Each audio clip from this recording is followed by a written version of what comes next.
Assalamualaikum warahmatullahi wabarakatuh.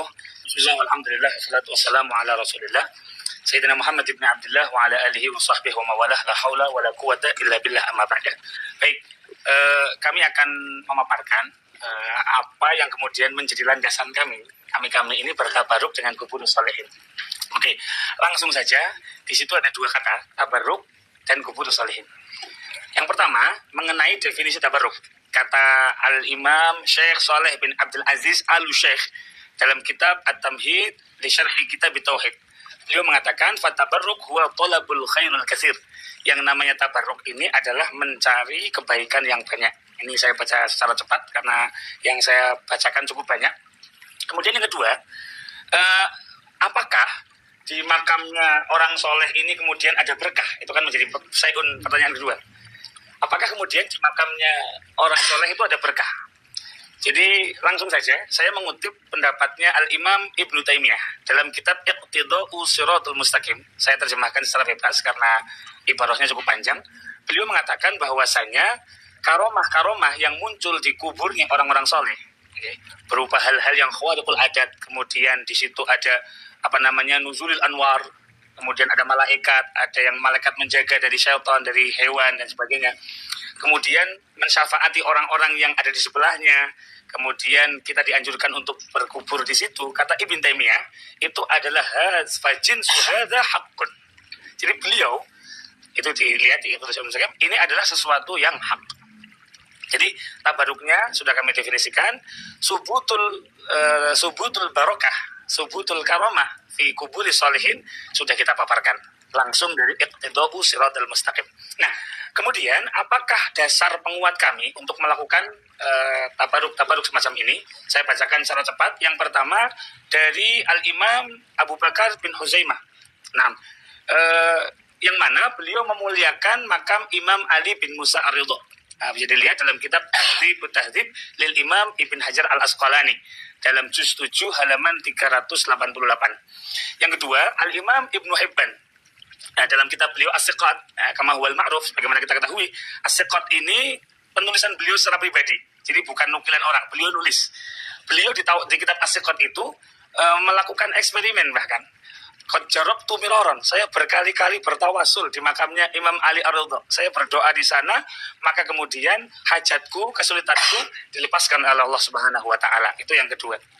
Yang ketiga, kita bisa melihat dalam kitab Tahdzib lagi, juz 11 halaman 299, yaitu kisah tentang Imam Abu Ali Husain bin Ali An-Naisaburi. Beliau suatu hari, saya ceritakan secara singkat, dalam keadaan susah, tidur di malam hari, mimpi bertemu Rasulullah untuk kemudian dikatakan oleh Nabi, ziarahlah ke makamnya Imam Yahya bin Yahya dan istighfarlah di sana, mintalah kepada Allah, berdoalah di sana. Maka di pagi harinya beliau berdoa dan hajat beliau diijabah oleh Allah Subhanahu wa taala. Kemudian Al-Imam Hasan bin Ibrahim Aba Ali Al-Khalal, beliau dalam kitab Tarikh Al-Baghdadi juz 1 halaman 442, beliau mengatakan bahwa setiap aku punya keinginan, maka aku qasadtu qabra Musa, aku menuju ke makamnya Imam Musa bin Ja'far dan saya tawasul di sana, maka hajat-hajatku dimudahkan oleh Allah. Aku mudah untuk mendapatkan apa yang aku cintai. Itu bisa dilihat dari Tarikh Al-Baghdadi. Kemudian yang kelima, ada statement dari Al-Faqih Al-Muhaddis Abu Ishaq Ibrahim bin Ishaq Al-Harbi, yang merupakan teman dekatnya Imam Ahmad bin Hanbal. Oke, beliau mengatakan qabru ma'rufin at-tiryaqul mujarrab. Kuburan Ma'ruf al-Karhi adalah obat yang mujarrab. Ini semua yang saya bacakan tadi adalah generasi salaful ummah. Nah, begitu juga ada dalam kitab Manaqibul Imam Ahmad bin Hanbal yang disusun oleh Al-Imam Ibnul Jauzi yang kita hormati. Ada dua riwayat di sana.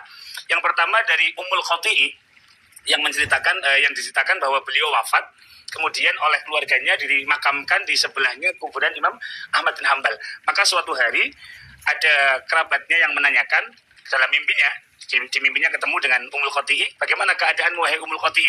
Maka Ummul Khati'i mengatakan, terima kasih engkau telah menguburkanku, ini salah makna ya, engkau telah menguburkanku di sebelah kuburan orang yang setiap hari turun rahmat, dan rahmatnya menyebar ke semua yang ada di kuburan ini, dan aku termasuk yang mendapatkannya. Itu ada di Manaqibul Imam Ahmad bin Hanbal, karya Imam Ibnul Jauzi. Kemudian yang kedua, tentang Abu Thahir Al-Jamal. Beliau suatu hari membaca surat dalam Al-Quran di kuburannya Imam Ahmad bin Hanbal, ila qaulihi ta'ala wa faminhum syaqiyyu wa sa'id. Di antara mereka ada yang syaqi, celaka, di antara mereka ada yang beruntung. Beliau terhenyak sebentar, di sini terdiam, tiba-tiba terdengar suara bahwasanya alhamdulillah kami semua tidak ada yang celaka, kami semua orang yang beruntung. Kenapa? Karena bibarokati Ahmad ibn Hanbal. Ini kata Imam Ibnul Jauzi. Kemudian atas semua riwayat-riwayat ini, Al-Imam Az-Zahabi, sekali lagi, Al-Imam Az-Zahabi yang merupakan murid langsung dari Al-Imam Ibnu Taimiyah, dalam Syiar A'lamin Nubala beliau mengatakan, wa du'a'u mustajabun inda kuburil anbiya wal auliya. Doa itu mustajab di sebelah kuburnya para nabi dan para wali. Ini yang kita sebutkan dari para ulama. Kemudian yang kedua, apakah sahabat juga melakukan seperti itu? Kita akan melihat pada riwayat Sayyidina Malik Ad-Dari, yang mana beliau menceritakan di zaman Sayyidina Umar Ibn Khattab terjadi paceklik yang parah. Maka beliau mengatakan ada seseorang yang datang ke makam Nabi, nanti ketahuan namanya Sayyidina Bilal bin Haris. Beliau datang kemudian bertawasul, ya Rasulullah istasqillah li ummatik fa innahum qad halaku. Ya Rasulullah, mintalah hujan kepada Allah untuk umatmu karena mereka hampir binasa. Singkat cerita, kemudian dapat kabar gembira dan hujan pun turun. Riwayat ini terbentang dari mulai kitabnya Al-Musannaf Abi Bakar bin Abdullah bin Muhammad bin Abi Syaibah, ya. Beliau mengatakan juga dalam kitab Musannafnya, ini riwayatnya riwayat sahih, riwayat sahihah, isnadin sahih. Yang kedua ada juga dalam kitab Al-Isti'ab karya Al-Imam Ibn Abdul Bar. Yang ketiga dalam kitab Dalailun Nubuwah karya Al-Imam Al-Baihaqi. Yang keempat dalam Tarikh Ad-Dimishqi karya Al-Imam Ibn Asyakir. Yang kelima dalam Al-Bidayah wal Nihayah karya dari Al-Imam Ibn Katsir. Dan kelima, yang terakhir, yang keenam, maaf, dalam kitab Fathul Bari bi Syarh Sahih Al-Bukhari, Imam Ibn Hajar mengatakan ini riwayatnya adalah isnad dan sahih. Nah, itu yang pertama. Yang kedua, ada riwayat dalam Musnad Ad-Darimi yang mana terjadi paceklik di zaman Nabi. Kemudian orang-orang datang ke rumah Ibunda Aisyah, maka Ibunda Aisyah memerintahkan untuk membuat lubang di atas makamnya Nabi supaya langsung menembus ke langit. Singkat cerita, maka orang-orang pun melakukan dan saat itu maka turunlah hujan. Ini ada di Musnad Ad-Darimi yang mana mu'alliqnya dikatakan rijaluhu siqat. Rijaluhu siqat. Perawinya adalah orang-orang terpercaya. Kemudian yang ketiga, dalam kitab Al-Mughni karya Al-Imam Ibnu Qudamah Al-Maqdisi juz 3 halaman 490, beliau menceritakan tentang tawasulnya Ibunda Fatimah ketika sakit mata, tabaruknya Sayyidah Fatimah ke makamnya Nabi dengan debu yang ada di sana. Sakit mata ya. Yang keempat, Sayyidina Al-Imam Abu Ayyub Al-Ansari, sosok yang disinggahi Nabi ketika pertama kali hijrah, dalam kitab Al-Mustadrak dari Imam Hakim. Nanti Al-Imam Az-Zahabi mengatakan ini riwayatnya sahih. Ya, apa beliau katakan? Singkat cerita, suatu hari ada seorang khalifah namanya Marwan datang ke makam Nabi. Kemudian di sana ada laki-laki yang mencium kubur Nabi. Setelah ditegur, kaget. Ternyata yang mencium itu adalah Al-Imam Sahabi Abu Ayyub Al-Ansari. Maka ditegur, kamu ngapain begini? Maka kemudian Abu Ayyub Al-Ansari mengatakan, jitu Rasulullah walam a'til hajat. Saya datang ke Rasulullah dan saya bukan mendatangi batu. Begitu. Kemudian yang kelima, dalam kitab Al-Muwatta nomor hadis 249, Sayyidina Abdullah bin Umar memerintahkan orang untuk bertabaruk dengan satu wadi yang mana di situ ada 70 nabi mendapat kabar gembira.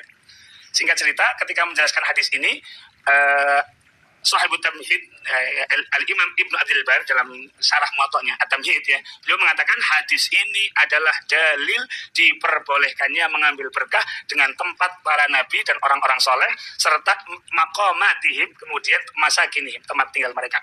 Nah, itu yang kita ambil dari sahabat. Begitu juga antara sahabat juga bertabaruk. Kita bisa melihat dalam kitab Al-Mustadrak li Sahihain. Di sana diceritakan Sayyidina Muhammad bin Talhah bin Ubaidillah itu diambil berkahnya oleh para sahabat. Yang kedua dalam Tahdzibul Asma wal Lughat karya Al-Imam Nawawi yang kita hormati bersama, kita baca kitabnya, ketika menceritakan tentang Sayyidina Hamzah, beliau mengatakan wa qabruhu masyhur yuzaru wa yatabarrak bih. Kemudian tabaruknya di makam Imam Talhah bin Ubaidillah juga dalam kitab yang sama. Tabarruk di makam Sayyidina Umar bin Abdul Aziz juga di dalam makam yang sama. Seperti itu. Itu yang bisa kita paparkan mengenai dalil-dalil orang-orang yang kemudian kenapa kita hari ini bertabaruk dengan kubur sholihin, karena kita mengikuti apa yang dilakukan oleh aslafuna sholihun. Dan kita memang tidak menafikan, Ustaz, kita tidak menafikan banyak sekali atau mungkin beberapa ya, ada perilaku nyeleneh yang memang harus kita luruskan. Itu tugas kita bersama, tetapi tentunya kita harus mengingatkan dengan santun, bukan menjuluki kuburiyun, apalagi kafir-kafirkan seperti itu. Kita tidak menafikan ada orang-orang yang datang ke kuburan kemudian bersujud. Itu kami tidak setuju. Yang kedua, tawaf di kuburan yang sempat difitnahkan itu di Yaman gitu ya, padahal ternyata di India. Nah, kemudian yang ketiga tentang sesajen, itu juga kami tidak setuju. Meskipun nanti hukumnya para ulama sudah menjelaskan dalam kitab-kitab beliau. Yang keempat tentang mengambil tanah kuburan, itu juga kami tidak setuju dengan apa yang dilakukan orang-orang dengan mengambil tanah kuburan. Karena kalau itu adalah kuburan mamluk, milik pribadi, itu berarti mengambil hak orang lain. Dan yang kedua, kalau memang itu mauquf, berarti itu mengambil haknya kaum muslimin. Nah, mungkin itu yang bisa kami sampaikan. Jadi tolong, ada beberapa poin yang memang kita sama-sama nggak setuju. Tetapi dalam konteks-konteks tertentu kita membenarkan dengan riwayat-riwayat yang panjang tadi sudah saya sebutkan, mulai zaman sahabat, aslafuna sholihun sampai ulama-ulama muasirin. Saya tadi menambahkan. Iya, sedikit saja. Ana akan memberikan kaidah bahwasannya banyak riwayat tersebut tidak perlu kita untuk melihat satu persatu riwayatnya apakah sahih atau tidak. Terlebih lagi banyaknya satu dua tidak sedikit dari riwayat-riwayat yang dipaparkan oleh Gus Ajir juga disahihkan oleh ulama. Di antaranya riwayat Malikud Dar yang dimana itu disahihkan secara mauquf oleh Imam Ibnu Hajar Al-Asqalani, dan itu juga beliau sampaikan di dalam kitab Fathul Bari. Lalu mengenai tabarruk, dan juga perlu diingat bahwasannya para ulama, hampir jumhur ulama di antara Imam Nawawi, Imam Ibnu Abdul Bar, dan juga para syurahil hadis, para pensyarah hadis, itu mereka senantiasa mengkiaskan apa yang dibawakan tentang tabaruknya para sahabat kepada Nabi Muhammad SAW itu juga berlaku kepada tabaruknya kepada kaum salihin. Terlebih lagi juga itu yang dilakukan oleh Imam salah seorang ulama hadis, yang dimana beliau mengatakan bolehnya bertabaruk dengan bekas airnya ulama ahli ilmu selama dia mengikuti sunnah Nabi Muhammad SAW dan bukan pelaku bid'ah. Lalu perhatikan, dia ulama lalu membawakan hadis Nabi Muhammad SAW. Dan ini perlu untuk jadi perhatikan. Imam Syatibi di dalam kitabnya Al-I'tisam, ya, ini salah satu kaidah yang perlu menjadi acuan kita semua. Beliau mengatakan di dalam kitab Al-I'tisam jilid 1 halaman 484, lima thabata fil usul al-ilmiyah anna kulla maziyatin u'tiyaha an-nabiy sallallahu alaihi wasallam fa inna li ummatihi unmudajan minha ma lam yadulla dalilun 'ala al-ikhtisas. Sebagaimana telah ditetapkan dalam kaidah-kaidah keilmuan bahwa setiap keistimewaan yang Allah berikan kepada Nabi Sallallahu Alaihi Wasallam itu, maka umat beliau juga memiliki bagian atau contoh darinya selama tidak ada dalil yang menunjukkan bahwa keistimewaan tersebut khusus bagi beliau semata. Artinya keistimewaan dalam hal bertabaruk dengan Nabi Muhammad Sallallahu Alaihi Wasallam itu juga berlaku bertabaruk kepada orang-orang saleh dan ahlul ilm dari para pengikut Nabi Muhammad Sallallahu Alaihi wa ala alihi wa afdhalus salati wassalam. Ya, yakfi? Masih ada waktu? Baik, Khalas. Baik, di sesi 1 pemaparan dari Gus Ajir dan juga Ustaz Faris kita akhirkan, dan sekarang masuk kepada sesi pemaparan. Mohon lagi kami ingatkan agar dimaksimalkan siapa ditentukan yang akan memberikan pemaparan. Waktunya sama 15. Sudah ya? Silakan. Oke. Tadi saya belum menjawab pertanyaan dari Gus Ajir bahwa saya bukan mengedit video, tapi saya men-screenshot dari video. Berbeda dengan kelakuan orang-orang yang seperti ini. Mungkin kamera bisa melihat ya. Dan ini bukan satu-satunya. Ada grup yang dimana selalu membuat seperti ini dengan akun-akun palsu. Dan saya yakin mereka bukan orang yang tidak paham dengan cara seperti ini. Kenapa? Orang-orang semacam ini banyak membuat editan-editan yang sejatinya benar-benar diedit, bukan men-screenshot dari video atau foto asli. Jadi saya tidak pernah. Nanti afan Gus. Ya. Sudah? Ya, silakan dilanjutkan. Boleh saya minta waktu sebentar ya? Ya. Bismillah, alhamdulillahi wahdah. Kaidah mengatakan wadi'ul barakati huwallah. Yang memberikan barokah itu Allah. Ya. Allahu huwal mubarik wal makhluqu huwal mubarak. Satu. Kemudian yang kedua, al-aslu fi barakatil a'yan. Benda ya. At-tawqifu 'ala al-adillah. Sahih harus dalil ya.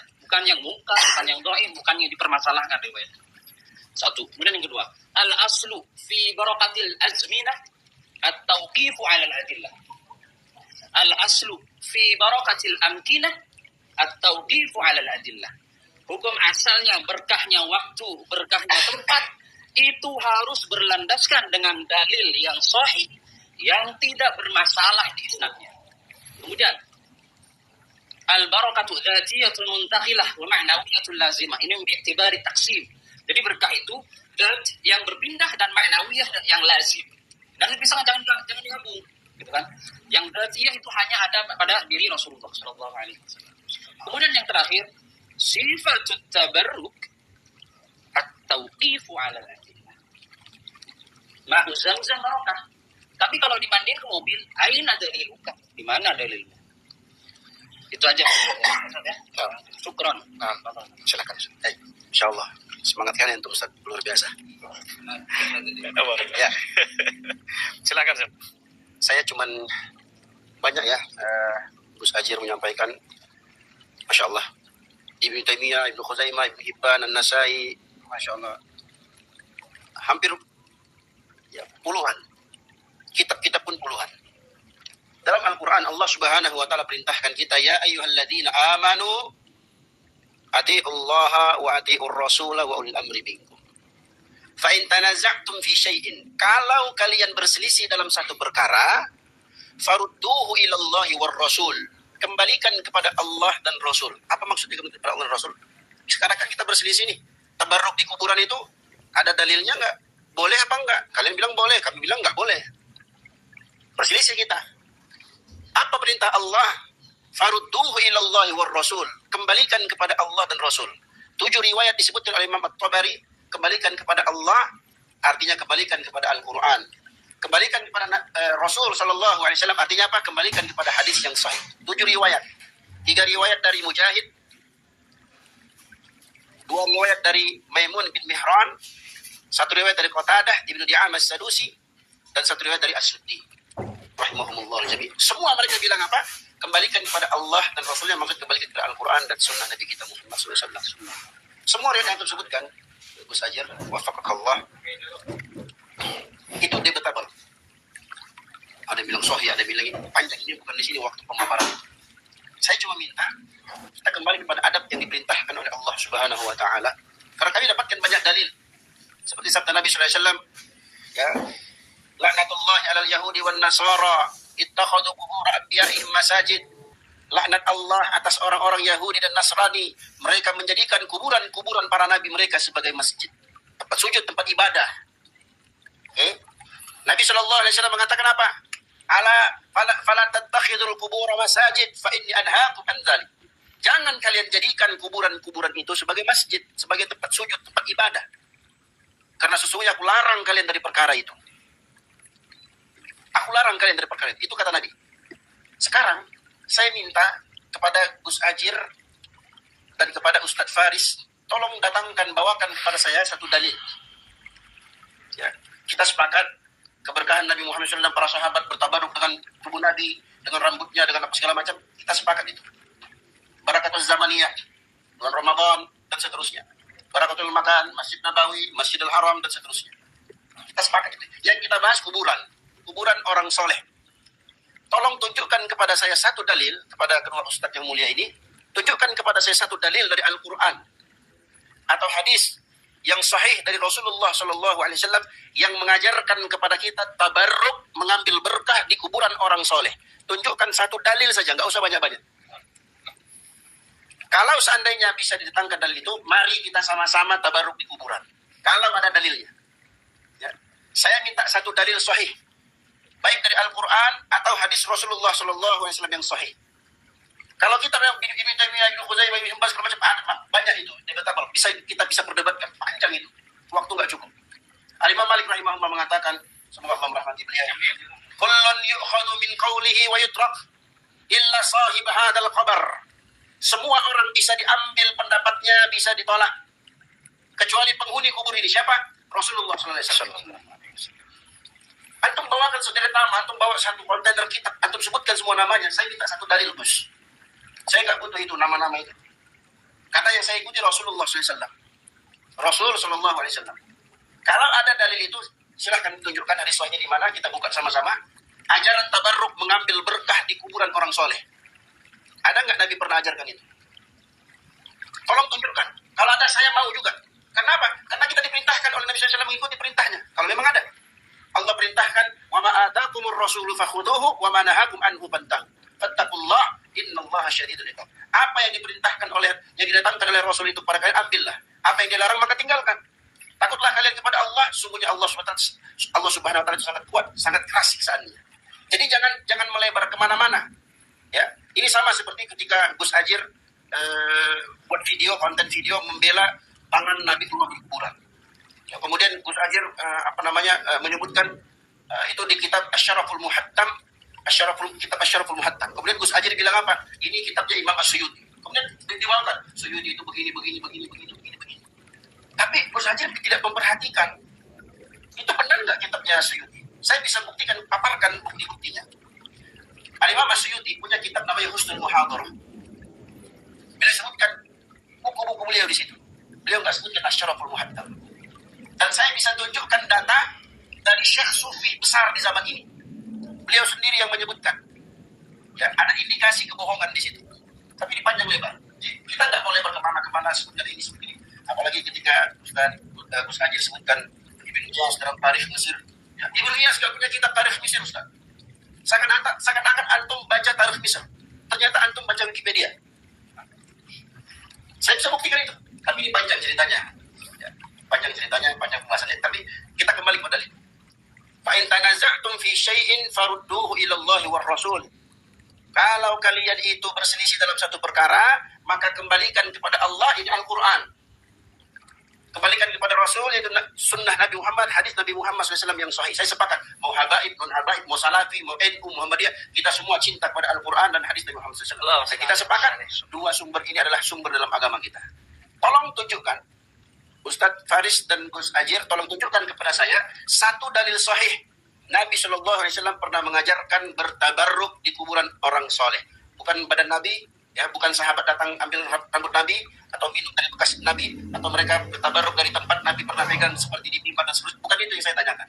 Yang saya tanyakan adalah, sebutkan satu dalil sahih dari Nabi SAW. Saya tegaskan lagi, satu dalil sahih dari Nabi SAW. Beliau mengajarkan kita bertabarruk di kuburan orang soleh.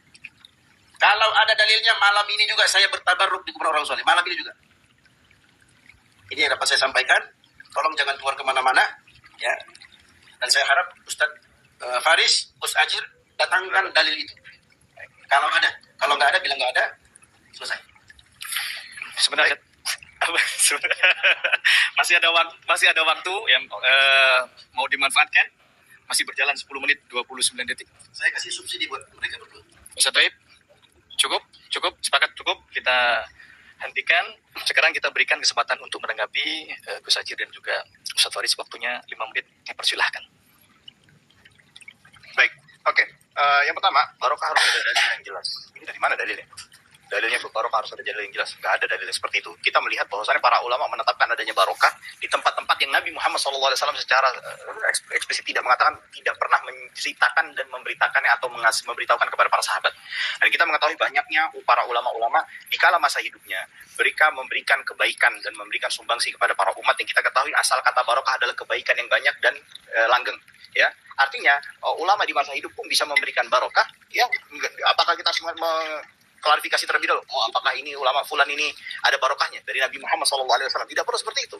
Artinya Nabi Muhammad SAW itu memberikan panduan secara umum yang dimana umat itu para ulama mengambil kesimpulan dan memberikan penjelasan kepada kita semua yang kita ikut panduan para ulama.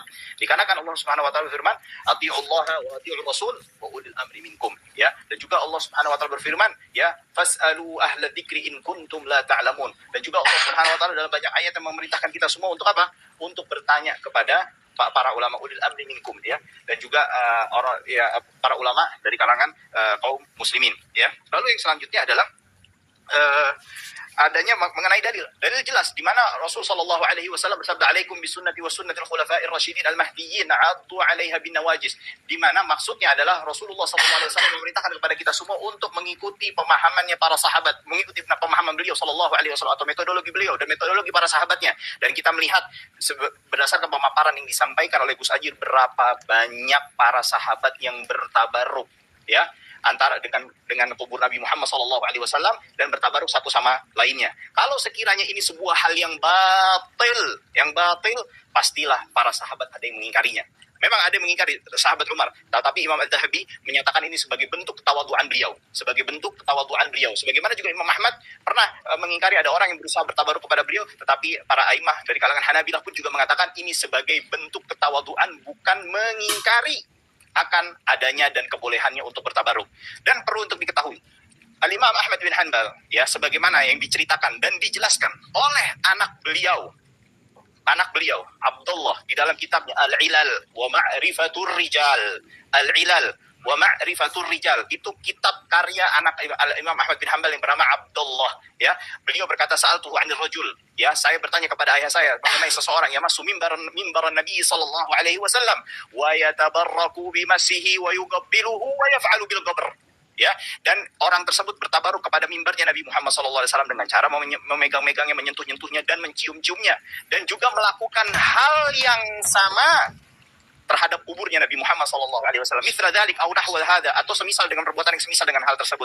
Lalu beliau mengatakan, perhatikan dengan baik-baik pertanyaannya, yuridu bidzalika taqarruba ila Allah. Ya, sebagai bentuk taqarrub, pendekatan diri kepada Allah Subhanahu wa taala jalla wa az. Faqala, Imam Ahmad menjawab, la ba'sa bidzalik. Ini jawaban Al-Imam Ahmad bin Hanbal, Imam ahli sunnah. Lalu kalau kita mengatakan kita butuh dalil, kita cukup ulama lantas kita mengatakan berarti ulama tidak mengikuti dalil.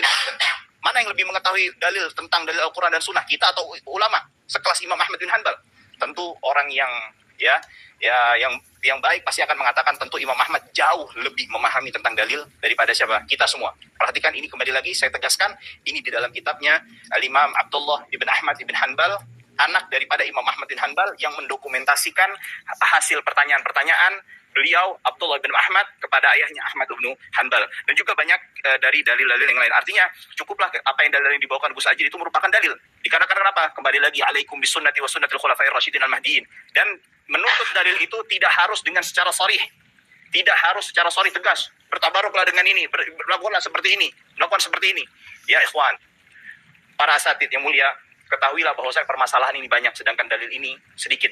Ya, para ulama lah yang kita menjadikan rujukan bagaimana mereka benar-benar mengeluarkan semua intisari yang terdapat di dalam dalil-dalil. Justru saya meminta kepada Anda sekalian, para asatidz al-fudhala, para asatidz yang mulia, mana dalil yang melarang untuk bertabaruk berhubung salihin? Ya, cukup itu dari saya. Baik. Ya. Baik, waktunya juga sudah selesai. Kami berikan kesempatan untuk sesi tanggapan, ya, untuk menanggapi. Waktunya sama 5 menit. Mulai dari sekarang. Bismillah, alhamdulillahi wahdah. Jadi begini, aqwalul ulama itu yustadallu la biha. Pendapat ulama itu bukan dalil, tapi harus bertumpu kepada dalil yang tidak diperselisihkan riwayatnya. Itu satu. Kemudian yang kedua, istiqra itu dalil, Mas. Antum kaji itu usul fiqh. Arkanul wudu, ya kan? Arkanul wudu. Kemudian isil fi'il huruf di kitab Jurmiyah itu berdasarkan apa mereka? Istiqra, arkanul wudu, ya kan? Apa? Nawaqidul wudu dan sebagainya, itu istiqra. Apakah itu dalil? Hujjah itu. Itu yang kedua. Kemudian kalaupun at-tabarruk, ya, indal kubur, ya kan? Itu boleh. Kenapa para ulama, ya kan, itu mengingkari al-mashu, mengusap di kuburan, ya kan? Itu sebentar. Itu Al-Maliki itu mengatakan wala uhibbu ayyamassal qabra bi yadihi. Itu di kitab At-Tawdih fi Syarh Mukhtasar Ibn Hajib. Kemudian Az-Za'farani juga mengatakan, kemudian Al-Ghazali Asy-Syafi'i, ya kan? Itu di Ihya Ulumuddin jilid 1 halaman 271, dan masih banyak saya enggak menyebutkan. Artinya mereka mengingkari al-mashu 'alal qabri. Mereka mengingkari mengusap kuburan, kalaupun tabarruk di kuburan, al-mashu itu lebih aula, ya kan? Dan al-qiyasul aulawi hujjatun. Ya, itu aja. Masih ada waktu, silakan untuk bisa ditambahkan. Ya, saya tambahkan. Silakan. Masya Allah, tabarakallah. Jadi tanggapan Ustadz Faris ini sama dengan Gus Hajir juga. Itu mutar lagi, sebut lagi nama ulama, fulan, Imam Ahmad bin Hanbal, ini anak Imam. Kami tahu Ustadz itu. Tapi bukan itu pertanyaan saya. Antum mengatakan tidak harus secara sharih. Loh, Allah perintahkan, fa in tanaza'tum fi syai' farudduhu ila Allah war Rasul. Saya sudah sebutkan tadi 7 riwayat yang disebut oleh Imam Abu Ja'far At-Tabari. Antum bilang enggak harus secara sahih. Antum mau ikut Al-Quran atau ikut siapa ini? Ikut siapa? Ikut siapa? Satu lagi siapa? Bandingan siapa? Enggak, saya tanya, antum mau ikut Al-Quran atau mau ikut siapa gitu. Ini kan saya sudah sebutkan tadi, adab kita dalam berselisih itu Al-Quran surat An-Nisa ayat 59. Kalau kalian berselisih dalam satu perkara, maka farudduhu ilallahi war Rasul. Kembalikan kepada Allah dan Rasul. Saya bisa bacakan ini tabarruk, ucapan-ucapan ulama yang melarang menyentuh kubur segala macam, panjang. Bukan di sini tempatnya kita merincikan itu. Saya juga bisa baca, tapi bukan itu poin. Kita tanyain poinnya apa. Gus Hajir baca ini ulama begini, nama-nama ulama, nama-nama kita. Sama, diulangi lagi oleh Ustaz Faris. Poinnya apa? Saya tanya, kita kembali kepada An-Nisa ayat 59, farudduhu ilallahi war Rasul. Kembalikan kepada Allah dan Rasul, kembalikan kepada Al-Quran atau kembalikan kepada Rasulullah sallallahu alaihi wasallam. Itu hadisnya yang sahih. Itu yang kita tekankan tadi. Kemudian kata Ustaz Faris, ya, kalau itu mana dalil ya, larangan tabarruk di kuburan orang soleh? Allahu Akbar. Terbalik, Ustaz. Justru yang kita tanya dalilnya mana? Sekarang saya tanya, coba afwan Ustaz, min fadlikum. Saya hormati antum, Masya Allah. Semua kaum muslimin kita hormati. Bertabarruk di kuburan orang soleh itu ibadah atau bukan, Ustaz? Ada beda antara takarrub dengan ibadah. Enggak, saya enggak tanya itu. Saya enggak Ya, saya tidak tanya antara takarrub dan ibadah, bukan itu yang saya tanya. Saya tanyakan, bertabarruk di kuburan orang soleh itu ibadah atau bukan? Kalau bukan, selesai, enggak usah kita diskusi. Pulang kita. Tapi kalau antum bilang ibadah dan itu ada indikasinya, Gus Hajir bawa dalil, berarti kan ibadah. Secara tidak langsung kalian mengakui itu ibadah. Kalau itu ibadah, saya minta dalil dari Al-Quran atau hadis Nabi Muhammad SAW yang sahih. Itu yang saya minta, Ustaz. Enggak ada lain. Siapa yang perintahkan saya begitu? Al-Quran yang perintahkan. Surat An-Nisa ayat 59. Gak mungkin kita mau bantah itu ayat. Sekali lagi, saya tolong fokus. Ya, jangan putar lagi. Nanti antum bawakan lagi imam keluar. Saya sudah sebutkan tadi, Ustaz. Bukan tabarruk ke tubuh Nabi atau benda yang pernah dipegang Nabi seperti mimbar dan seterusnya, bajunya. Bukan itu, kita sepakat itu boleh. Bertabaruk di masa Nabi dengan badan beliau, dengan ini beliau, itu boleh. Dalilnya panjang kalau kita jelaskan di sini. Waktunya habis. Itu coba, saya balik. Sebentar Gus. Sesi tanggapan pertama ya sudah berakhir 5 menit. Sekarang kita masuk pada sesi 2. Ingat ya, saya ingatkan sekali lagi, punya waktu 5 menit agar dimaksimalkan ya, punya waktu 5 menit agar dimaksimalkan masing-masing. Sabut, siap? Mulai. Yang pertama, tadi Ustaz nggak menyimak ya. Kita kan berkali-kali menyebutkan riwayat-riwayat yang sahih. Oke. Tadi kan kita menyebutkan, kita satukan riwayat-riwayat. Hadis sahih, Ustaz. Hadis sahih, bukan riwayat imam-imam. Silakan. Bisa aja silakan. Yang kedua, Ustaz, gini. Kalau memang, anggaplah, ini semua tadi kita tolak. Anggaplah, ini semua tadi kita tolak. Mantap. Misal bilang, apakah Anda kemudian berani mengatakan, ya ulama yang kita sebut tadi, beliau semua salah berjamaah? Itu cacat logika, Ustaz. Ada. Silakan. Silakan, Rafael. Silakan, Gus. Artinya, ulama-ulama ini, Ustaz, beliau tidak mungkin ngarang. Konsekuensi ketika kita menyalahkan, apalagi menuduh kafir, apalagi menuduh kuburiyun, antum akan menyematkan gelar itu ke beliau-beliau tadi. Oke. Apakah Anda berani mengatakan itu? Oke. Anggaplah riwayat ini bermasalah. Kemudian para ulama tadi tidak memberikan taklid, tidak mengomentari. Ini yang bermasalah, tapi saya bawakan aja. Berarti ulama-ulama tadi Anda tuduh khianat berjamaah. Ini kan konsekuensi kedua. Kalau ini memang sahih, kalau memang Anda katakan ini salah, berarti beliau-beliau salah berjamaah. Kan konsekuensi logiknya begitu. Kalau memang ini riwayat bermasalah, tapi beliau-beliau berani menyampaikan, berarti beliau-beliau khianat ilmiah. Kan begitu. Ya. Yang ketiga yang lebih ekstrim, kalau Anda dengan serta-merta menstempeli, mohon maaf, ini serius, orang-orang yang ziarah, baru kemudian sebagai kuburiyun, ini sering. Ini teman-teman antum banyak, teman-teman Anda banyak yang melakukan itu. Jadi kuburiyun, ahli bid'ah, ahli syubhat. Ini bukan sesuatu yang remeh, Ustaz. Kalau Anda menyematkan itu kepada teman-teman yang bertabaruk, berarti Anda menyematkan gelar kuburiyun kepada beliau-beliau semua. Atau itulah yang beliau-beliau pahami tentang tabaruk, meskipun tidak sesuai dengan apa yang antum pahami. Tadi tolong dijawab. Oke, ya, Allah Subhanahu wa taala berfirman di dalam salah satu firman-Nya, wa idza ja'ahum amrun minal amni aw al khawfi adha'u bihi wa law radduhu ila ar-rasuli wa ila ulil amri minhum la'alimahu alladhina yastanbitunahu minhum.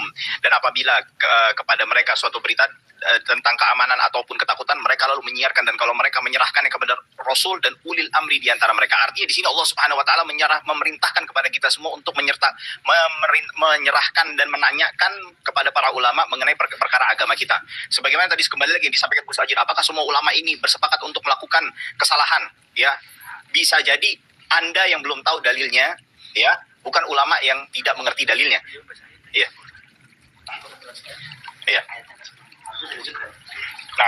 Nah, oke. Kembali lagi, selanjutnya adalah artinya di sini Allah Subhanahu wa taala memerintahkan kita untuk mengembalikan kepada para ulama, ya, dan juga ungkapan usuliyun, ya, banyak itu di atas tasniful masami', kitab usul-usul yang lain, Rawdatun Nadhir dan segala macam, ya. Qaulul mujtahid, ya, lil 'ami kad-dalili, ya, minal kitabi was sunnah lil mujtahid. Ya, perkataan fatwa seorang mujtahid itu layaknya seperti halnya nas Al-Quran dan Sunnah bagi seorang mujtahid. Maka saya sudah sampaikan para mujtahid ini yang dimana mereka membolehkan dan mengatakan tidak boleh, tidak mengapa untuk bertabaruk dengan kuburan. Kembali lagi saya mau menanggapi bahwasannya Imam Az-Zahabi di dalam kitab Mu'jamus Syuyukh, ya, Mu'jamus Syuyukh, di jilid 1 dari halaman 73 sampai 74, beliau membawakan riwayat dengan sanadnya An-Nafi' an Ibnu Umar annahu kana yakrahu massa qabrin Nabi sallallahu alaihi wasallam. Ibnu Umar memakruhkan untuk menyentuh kubur Nabi Muhammad sallallahu alaihi wasallam. Lalu beliau mengatakan, "Qultu kariha dzalika li annahu ra'ahu isa'ata adab." وقد سئل أحمد بن حنبل مس القبر النبوي وتقبيله فلم يرى بذلك بأسا رواه عنه ولده عبد الله بن أحمد. Ia berkata, menanggapi riwayat Ibnu Umar memakruhkan menyentuh kubur Nabi Muhammad SAW, beliau mengatakan memakruhkannya karena melihat itu sebagai bentuk isaatu adab, bukan sebagai hal yang terlarang atau suatu hal yang sifatnya itu bisa membawa kepada kesyirikan. Ya, lalu beliau mengatakan waqad su'ila Ahmad bin Hanbal an masil qabrin nabawi wa takbilihi falam yara bidzalika ba'san rawahu anhu waladuhu Abdullah bin Ahmad. Dan beliau berdalil dengan Imam Ahmad. Anda lalu melarang kita untuk berdalil dengan Imam Ahmad. Sekelas Imam Dahabi pun juga berdalil beristidlal dengan ucapan Imam Ahmad bin Hanbal. Hah? Ya, bagaimana? Ya, Halo. Waktunya habis. Ya, baik. Kita berikan kesempatan waktu terakhir 5 menit untuk sesi tanggapan kedua. Kita mulai dari sekarang, silahkan. Ya, terima kasih atas waktunya. Lagi dan lagi. Argumentasi muter. Yang saya tanyakan Ustadz, dalil tabarruk di kuburan orang soleh, dalil Al-Quran atau hadis yang sahih?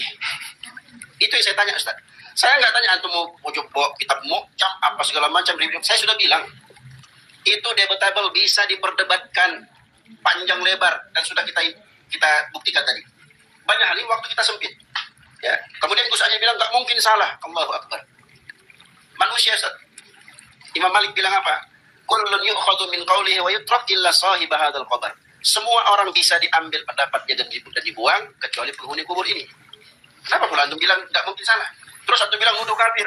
Ini kalau ini strawman Ustaz. Anak enggak pernah bilang, "Oi kafir, enggak. Oi kuburin enggak pernah enggak bilang gitu." Saya tanya, ya. Ini sekaligus bantahan kepada ucapan Ustaz Faris. Ya, bisa jadi Anda tidak tahu dalilnya. Iya, memang saya enggak tahu dalilnya Ustaz. Memang saya enggak tahu dalilnya. Mana dalilnya? Kasih tahu saya.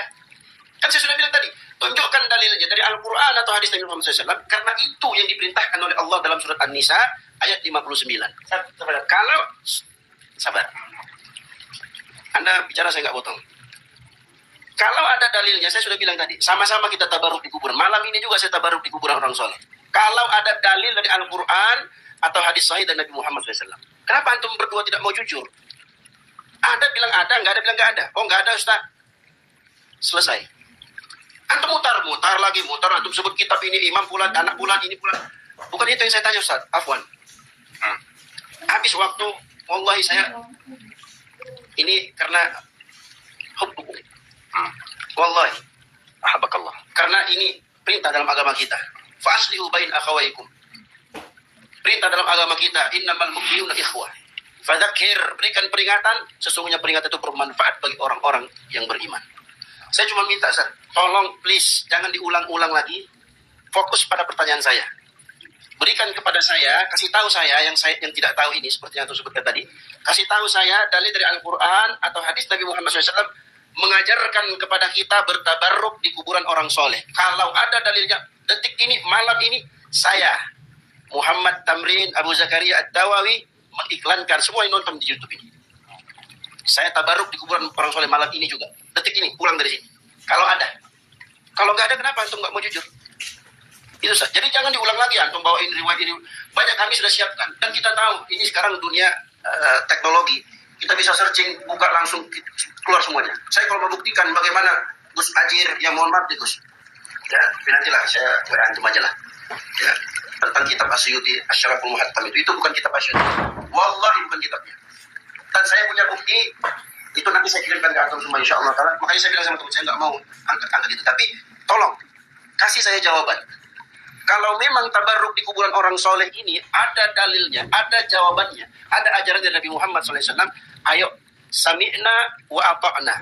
Kalau nggak ada, Ustaz Faris, Gus Hajir, barakallahu fikuma, bilang nggak ada. Kalau ada, bilang ada. Tunjukkan. Kalau nggak ada, jangan diulang Ustaz, please. Waktu Allahu Akbar, mutar terus, sampai 2 botol udah mau habis nih air saya. Itu lagi kita ulang kita ulang. Ustaz, kalau yang begitu bahsul masail Ustaz, antum tahu, yang bisa bahsul masail bukan cuma NU, bukan cuma Muhammadiyah, bukan cuma Persis, Salafiyin pun bisa. Teman-teman Salafi banyak bisa bahsul masail. Ini mau kita bahas panjang lebar, ini begini, panjang lebar. Saya cuma minta satu, tolong, ini berapa kali saya ulang ini. Tolong tunjukkan kepada saya berdasarkan perintah Allah dalam surah An-Nisa 59. Satu ayat dalam Al-Quran atau hadis sahih dari Nabi Muhammad SAW ajarkan kita tabarruk di kuburan orang soleh. Talabul barakah. Yatabarraku fi kuburis solihin.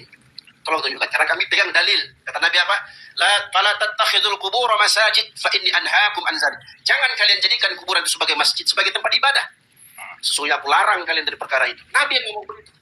Nanti kalau bilang itu kan si Abu Zakaria kan Wahabi ya. Mohon maaf. In kana tajiu Ahmad Wahabiyan fa ana ukirru bi annani al-Wahabi an fi syarika an ilahi. Kalau seandainya Nabi Muhammad SAW itu dikatakan sebagai Wahabi, maka aku diriku. Mohon maaf. Waktunya sudah habis.